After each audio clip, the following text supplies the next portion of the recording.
கர்த்தருடைய மகிமை எனக்குள்ள இருக்கிறது.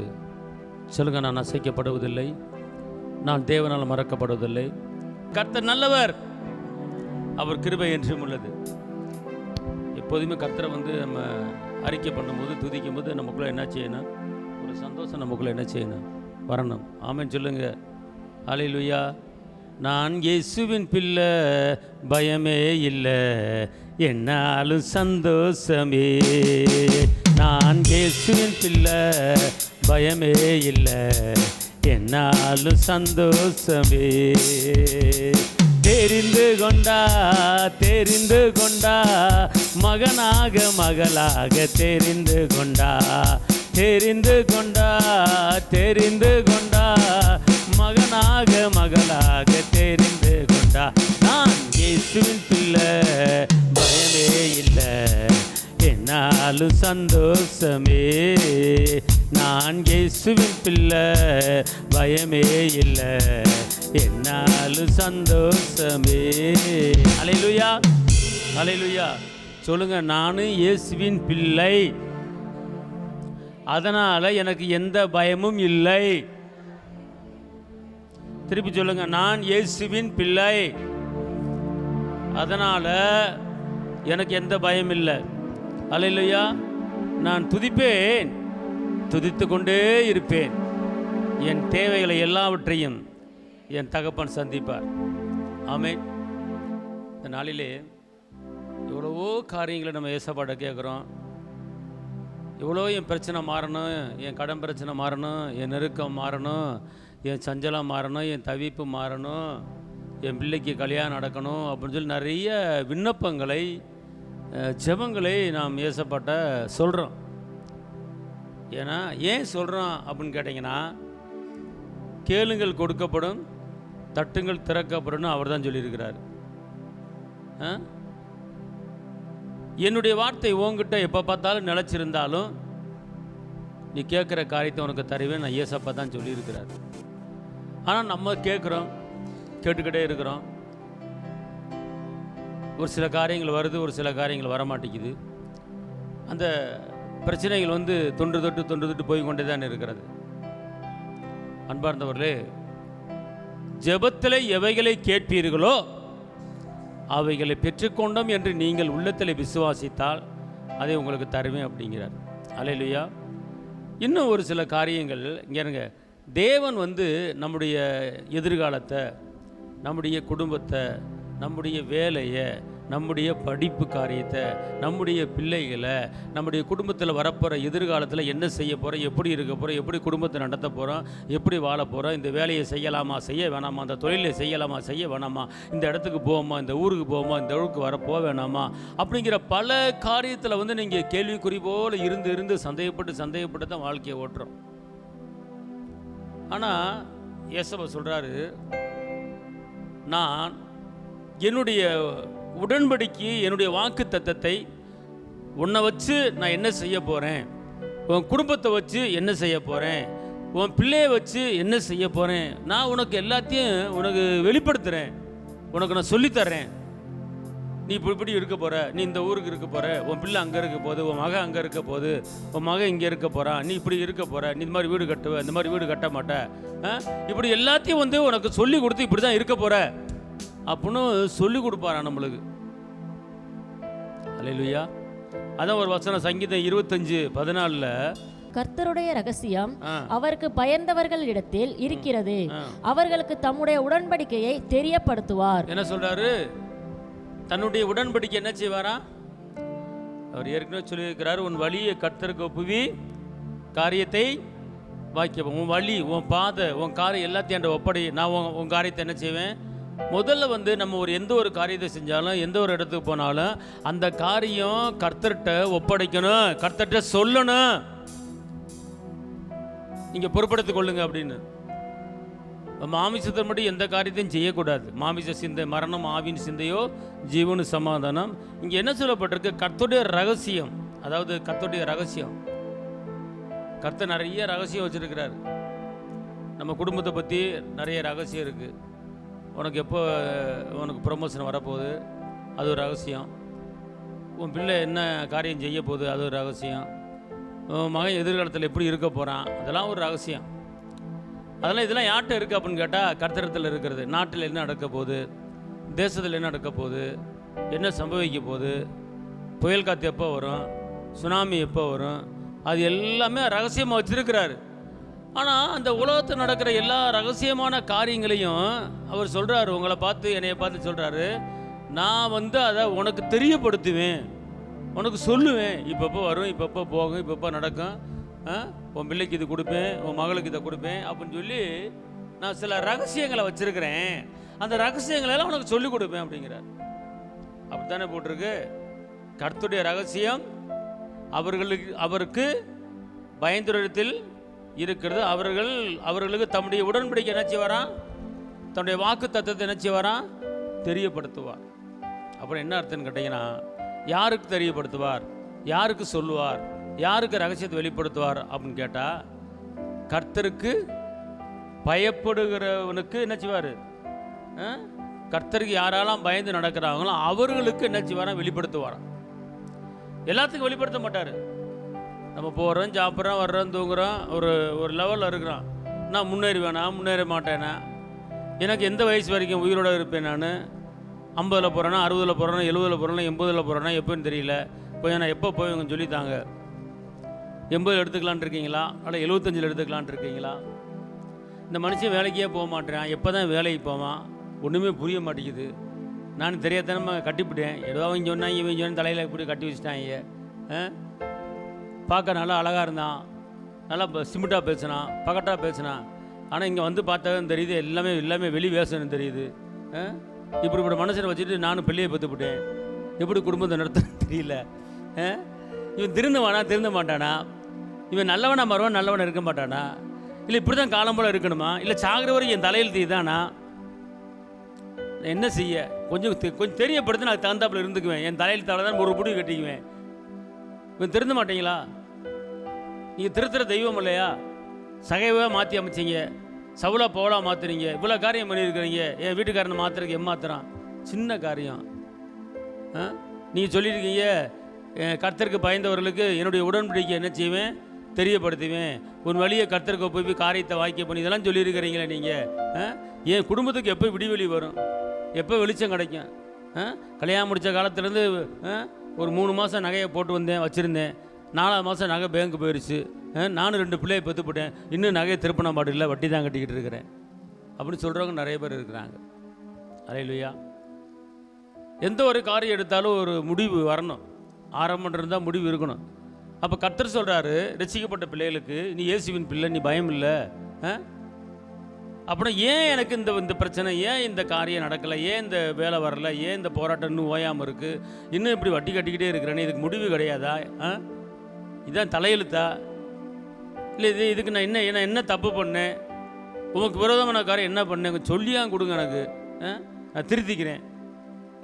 இல்லை எங்கேயும் போகணுமா, எங்கே வரணுமா, இல்லை என்ன கைமாறு பண்ணணும், என்ன உடன்படிக்கை பண்ணணும், என்ன செய்யணும், ஒருவேளை நான் மறந்து போயிருக்கலாம், எனக்கு கொஞ்சம் ஞாபகப்படுத்துங்க, எனக்கு கொஞ்சம் தெரியப்படுத்துங்க. பிள்ளையை படிக்க வைக்கணும்னு நினைக்கிறேன், படிக்க மாட்டான், படிக்க மாட்டானா தெரியல, என்ன செய்யறேன்னு தெரில. அங்கே படிக்க காலேஜ் போகிறேன், காலேஜ் பிடிச்சி சுற்றி பிடிச்சி சாயங்காலம் வர்றேன், அங்கே போனால் காலேஜ்லேருந்து லெட்ரு வருது, இவன் காலேஜுக்கே வரமாட்டேன் வருது. இப்படிப்பட்ட பிள்ளையை எனக்கு கொடுத்துருக்குறீங்க, நான் என்ன செய்யட்டும் ஆண்டவரே? பரிட்சை எழுதுறேன்னு சொல்கிறேன், எல்லாத்துலேயும் அரியர் வச்சுருக்கிறான், ஒன்று கூட பாஸ் ஆகலை.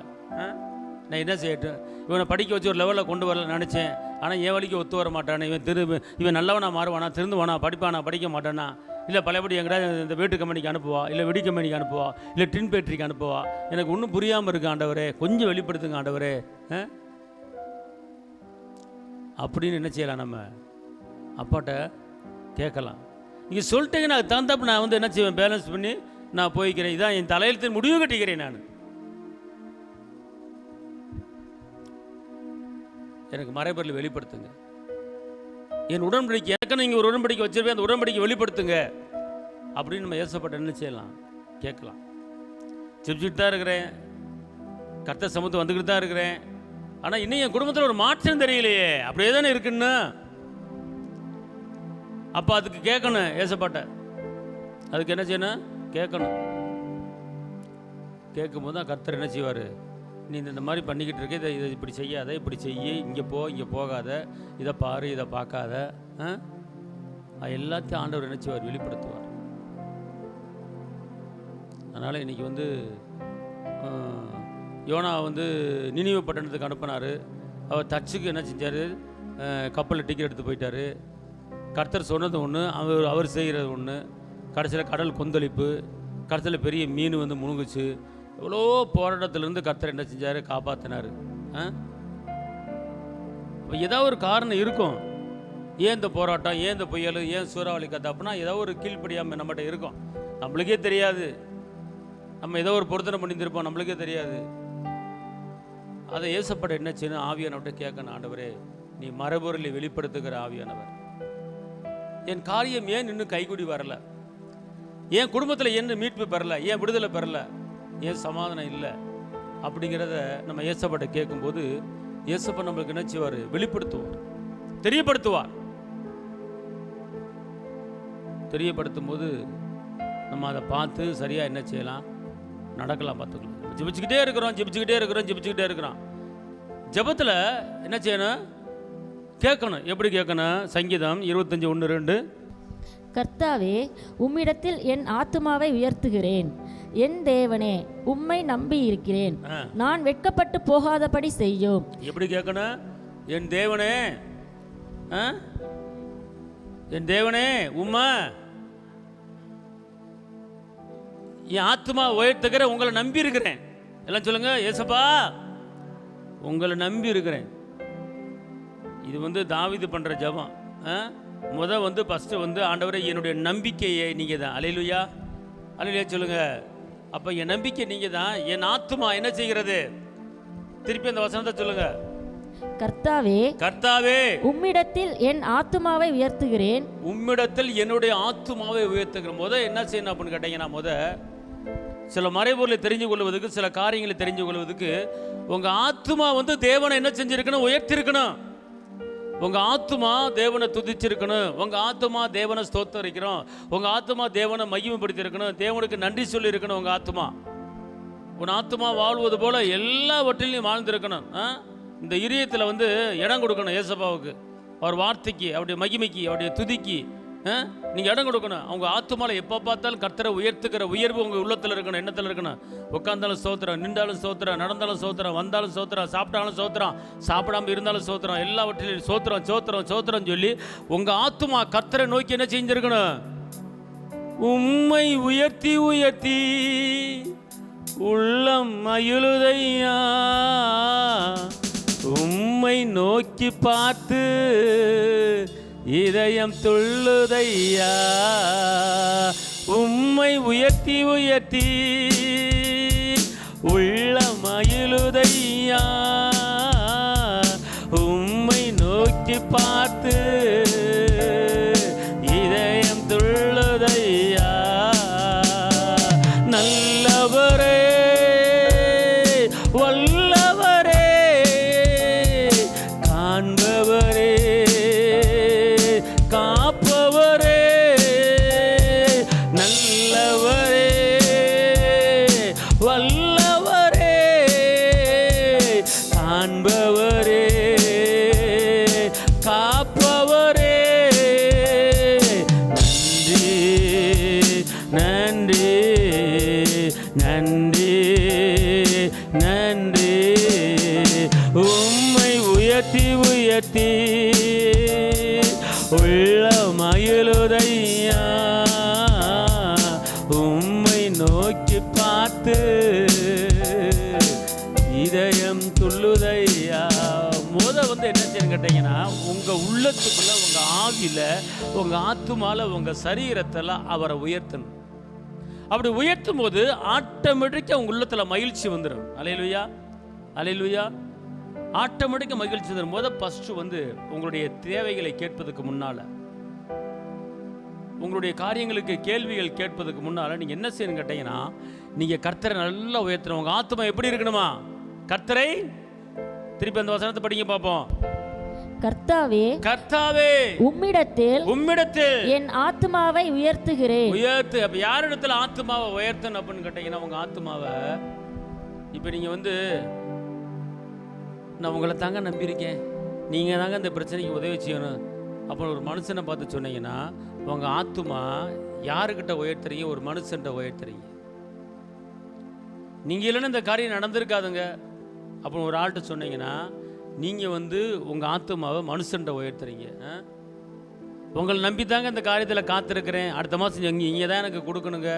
அப்புறம் ஒரு மனுஷன் சொன்னீங்கன்னா அப்போ அந்த நேரத்தில் உங்கள் ஆத்துமா அந்த மனுஷன்ட்ட உயர்த்துறீங்க.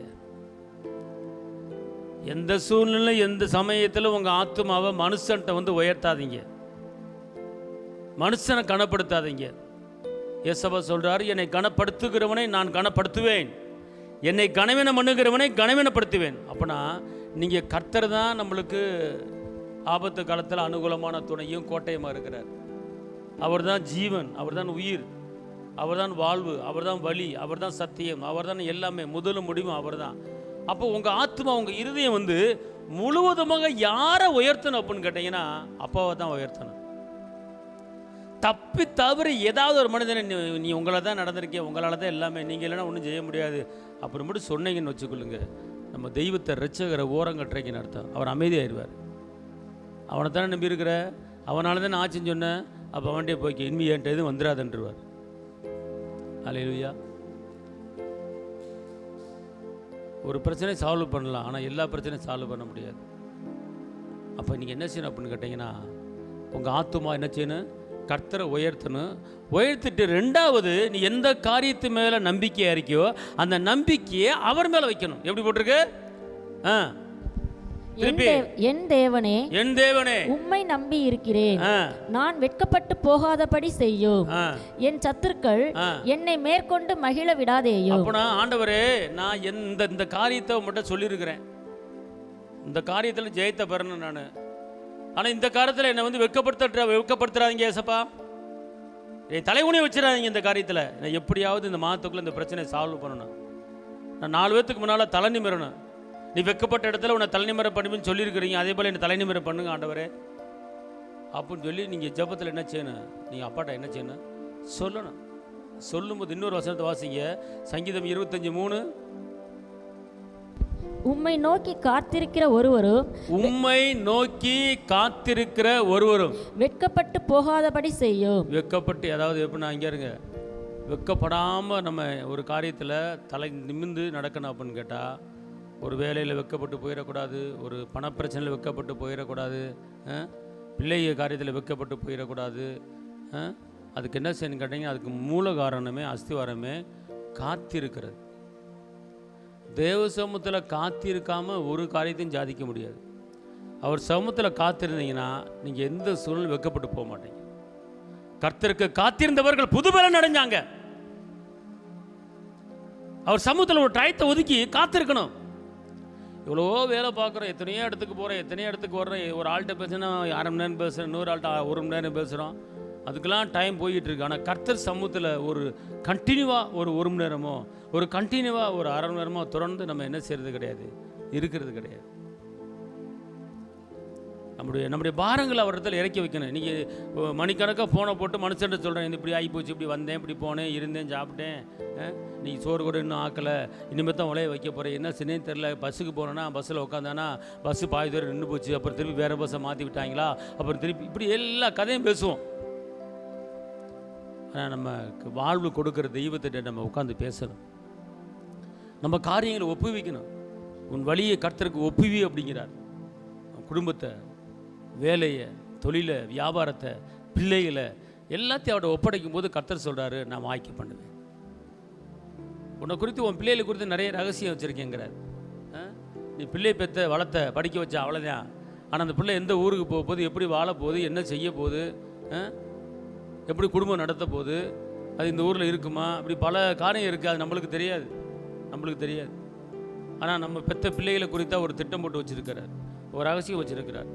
அப்போ நம்ம பிள்ளைகளை குறித்து நம்ம அறியணும். ஆண்டவரே, என் பிள்ளையை வச்சு என்ன செய்ய போகிறீங்க, இப்படி இருக்கிறானே, இவன் தேருவானா, தேர மாட்டானா, இப்படி போயிட்டு இருக்கானே, இவனை வச்சு ஒரு வருமானம் இல்லாமல் இருக்கே, ஏதாவது ஒன்று சொல்லுங்க ஆண்டவரே, எப்படி செய்யணும், இல்லை வேறு காரியத்தை செய்யவா, இல்லை இவனை குறித்து நீங்கள் வெளியே எங்கே அனுப்பலான்னு இருக்கீங்களா அப்படின்னு சொல்லி நீங்கள் என்ன செய்யலாம், கேட்கலாம். அப்பாட்ட அவர் என்ன சொல்றாரு, நான் உன் பிள்ளைக்கு என்ன உடன்படிக்கை பண்ணியிருக்கணும் அந்த உடன்படிக்கை உனக்கு நான் தெரியப்படுத்துவேன். அதான் சங்கீதம் 25:14 சொல்லப்பட்டிருக்கு.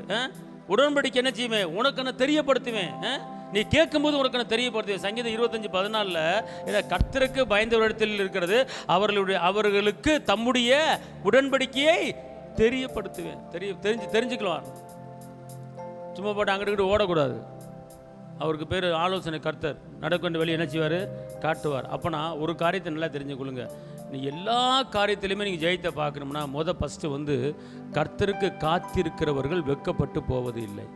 கர்த்தருக்கு காத்திருக்கிறவர்கள் வெட்கப்பட்டு போவதில்லை. அப்போனா நீ எல்லா சூழ்நிலையிலும் வெட்கப்படாமல் இருக்க வேண்டும் என்றால் ஒரு காத்திருப்பு தேவை நமக்கு. ஒரு காத்திருப்பு. நீங்கள் ஆஸ்பத்திரிக்கு போனால் காத்திருக்கிறோம், ட்ரெயினுக்கு போனால் காத்திருக்கிறோம், ஒரு பிளேட்டுக்கு போனால் காத்திருக்கிறோம். இந்த ஊர்லேருந்து அந்த ஊருக்கு பிளேட்டுக்கு போனீங்கன்னா 1.5 மணி நேரத்துக்கு முன்னால் போய் காத்திருக்கணும். ஒரு பிரயாணம் பண்ணுறதுக்கு காத்திருக்கிறோம். ஆனால் வாழ்வு கொடுக்குற தெய்வத்துக்கிட்ட காத்திருக்க மாட்டோம். ரகசியங்களை தெரிஞ்சுக்கொள்ள காத்திருக்க மாட்டோம். அடிக்கடி ஏன் என் மகனுக்கு காய்ச்சல் வந்துக்கிட்டு இருக்கு, அடிக்கடி ஏன் என் குடும்பத்துக்கு மெடிக்கல் செலவு வந்துக்கிட்டு இருக்கு, நான் சம்பாதிக்கிற பணம் பூரா மாத்திரை மருந்தில் போய்கிட்டு இருக்கு, அடிக்கடி மாதத்துக்கு ஒரு டிப்பாக தான் ஆஸ்பத்திரி போக வேண்டிய நிலமை வந்துடுது, மாதத்துக்கு ஒரு டிப்பு உனக்கு தலைவலி வந்துடுது. ஒன்றுமே புரிய மாட்டேங்குது. இந்த தலைவலி எதுக்கு? என்றைக்காவது ஒரு நாள் வர வேண்டியது தலைவலி.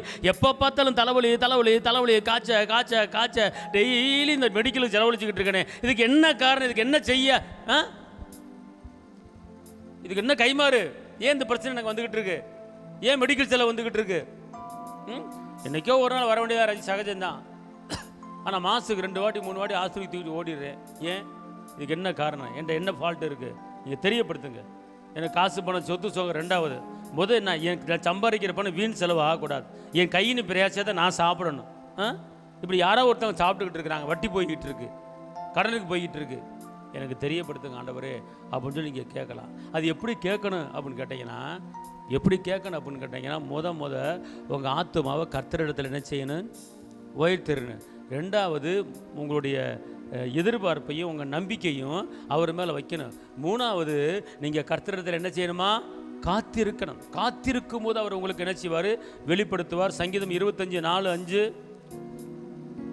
சங்கீதம் 25:4-5. கர்த்தாவே உம்முடைய வழிகளை எனக்கு தெரிவியோ. உம்முடைய வழிகளை எனக்கு தெரிவியோ. எனக்கு தெரியப்படுத்துங்க. உம்முடைய பாதைகளை எனக்கு போதித்து அருளும். இப்ப கவனிங்க. இந்த வசனம் என்ன சொல்லுதுன்னா, எல்லாம் சொல்லுங்க, கர்த்தாவே என்னை குறித்து என்ன வழி வச்சிருக்கிறீங்க, அந்த வழிகளை எனக்கு தெரியப்படுத்துங்க. உம்முடைய பாதைகளை, நான் எந்த பக்கம் போறது எந்த பக்கம் வர்றதுன்னு தெரியல, உங்க பாதைகளை எனக்கு என்ன செய்யுங்க? இந்த வசனம் சரியான வசனம் பார்த்துக்கொள்ளுங்க. ஜெபத்தில் எப்படி கேட்கணும் தெரியுமா? தாவீது இப்படிதான். திருப்பி வாசிக்கும்பா அந்த வசனம். கர்த்தாவே உம்முடைய வழிகளை எனக்கு தெரிவியோ, உம்முடைய பாதைகளை எனக்கு போதித்து அருளும். இப்போ நாளைக்கு ஒரு கடன் பிரச்சனை இருக்குன்னு, ஆண்டவர் இந்த கர்நாடக என்ன சிறை தெரியல ஆண்டவர், இந்த கடன் பிரச்சனை வருது ஆண்டவர், ஒன்றும் புரியல ஆண்டவர், இப்படி கடன் பிரச்சனை பற்றி பேசிக்கிட்டே இருப்பீங்க.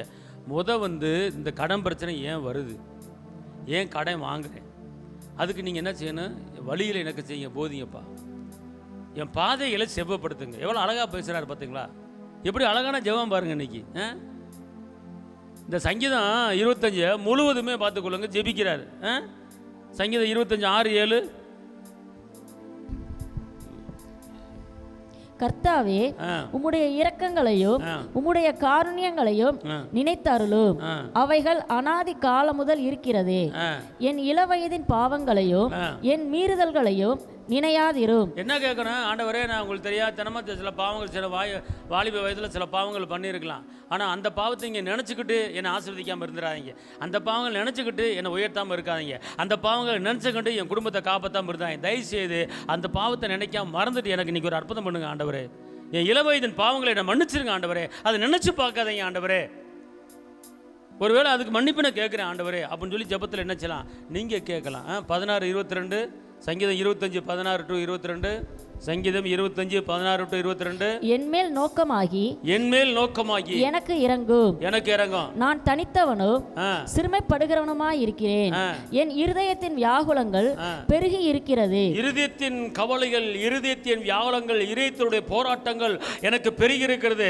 எனக்கு ஒரு வழியும் தெரியல அப்படின்னு சொல்லிட்டு என்ன செய்யணும்? அப்பாட்ட நாளைக்கு ஒரு கழுத்து கத்தி வர சூழ்நிலை நான் இருக்கிறேன், எனக்கு தெரியப்படுத்துங்கன்னு சொல்லி என்ன செய்யலாம்? நீங்கள் அப்பாட்ட இப்படி பேசணும். பார்த்துக்கணும். ஒரு வேலை வெட்டிக்கு நான் அலைஞ்சிக்கிட்டு இருக்கேன், ஒரு வேலை கிடைக்கல. ஏன் ஆண்டவர் வேலை கிடைக்கல?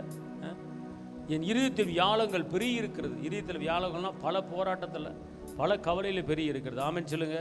நீங்கள் கேட்கணும். சங்கீதம் 25:8-15.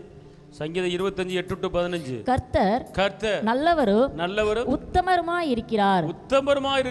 ஆகையால் பாவிகளுக்கு வழியை தெரிவிக்கிறார்.